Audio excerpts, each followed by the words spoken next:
Hello, I hope you're having a really good day today. In today's video, I want to talk about Valkyrie. This video will cover Valkyrie in her current state, what happened during ALGS, and some nerfs and reworks that are likely coming for her. I'm really interested to hear what you think, so if you have any ideas or thoughts on these potential nerfs, leave me a comment down below and we can chat more there.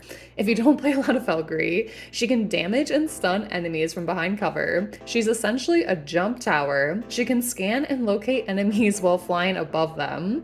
She can jetpack across open expanses and reach hard to reach vertical locations, and she can also ping the next ring. This altogether makes her a character unlike any other and is basically a necessity at high level ranked and pro gameplay. If you watched the championship games or if you looked at any of the information afterwards, you probably saw that Valkyrie had a near 99% pick rate.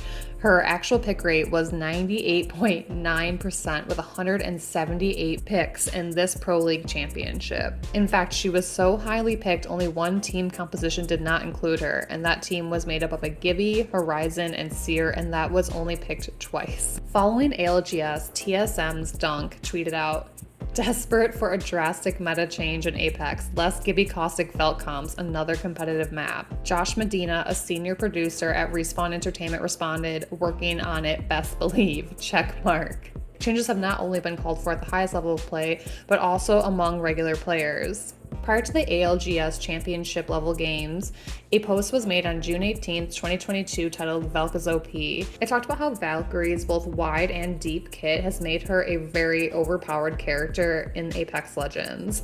Let's first talk about Valkyrie's ultimate ability. So it looks like most people in the community are calling for an increase in her cooldown. Currently, her cooldown for this ability is only 3 minutes. It looks like most people in the community are looking for an increase to about 4 minutes, even up to 5.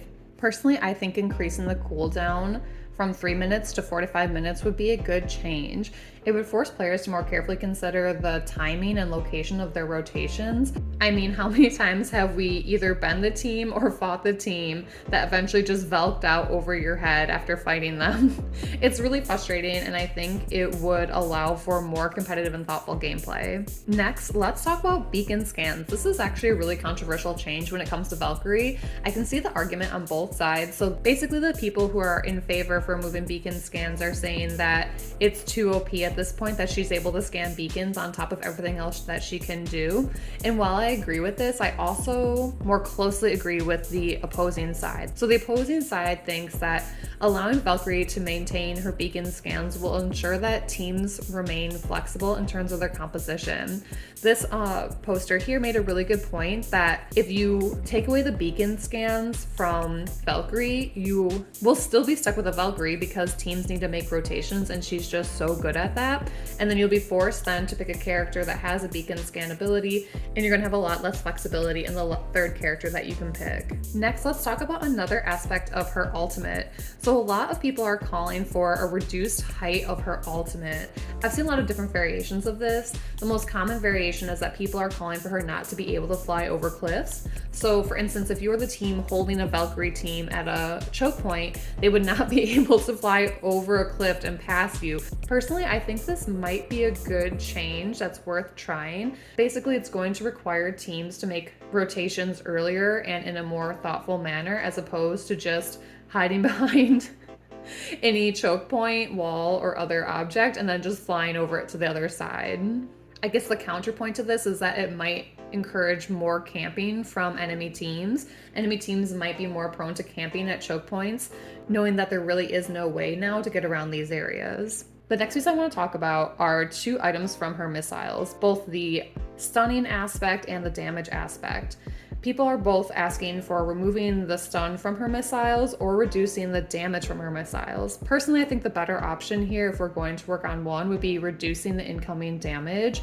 I think one of the most frustrating things when you're fighting against a Valkyrie is if someone on your team gets knocked and then they shoot missiles at you, your teammate who's trying to heal up is automatically re-knocked.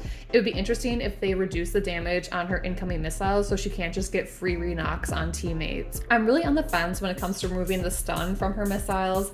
I feel like while the stun is frustrating, as long as you're behind cover, it doesn't really have that big of effect on at least my gameplay. I'm interested to hear though if you think that's something that would be beneficial for the type of lobbies that you're in. Lastly, people in the community are calling for an increased fuel consumption. I've seen this played out in a couple different ways. People are basically saying that she should only be able to change directions a couple times, or it drastically increases her fuel consumption, or she overall has a reduced fuel consumption.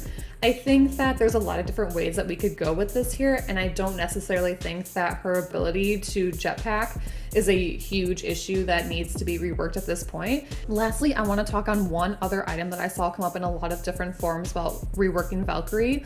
I continue to see comments that were saying that we should really be buffing all the other mobility characters so they are equal to the point of Valkyrie, or that they make the Valkyrie pick less desirable. That personally kind of scares the shit out of me.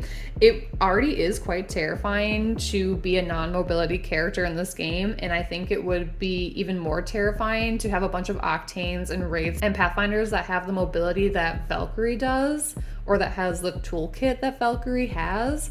I think making Valkyrie more reasonable would be the fairest option. Another good counter argument for buffing all the mobility players is that if you wanted to make the game fair, all the other non-mobility characters would have to be buffed equally to kind of mitigate for buffing the mobility characters so hard. And I think this would be absolutely terrifying. Like if you could imagine a Caustic or Rampart or Watson that's buffed to level of Valkyrie, I think that would really change the nature of the game. I think we would really see a decrease in the time to kill if we buffed all the other mobility characters and then had to buff all the non-mobility characters to equal Valkyrie. So that wraps up this video. I'm really interested to hear what you think about Valkyrie today and what you think about these possible reworks. If you enjoyed this video, give it a like or subscribe. If not, that's totally fine too. Just have a good rest of your day and good Apex games.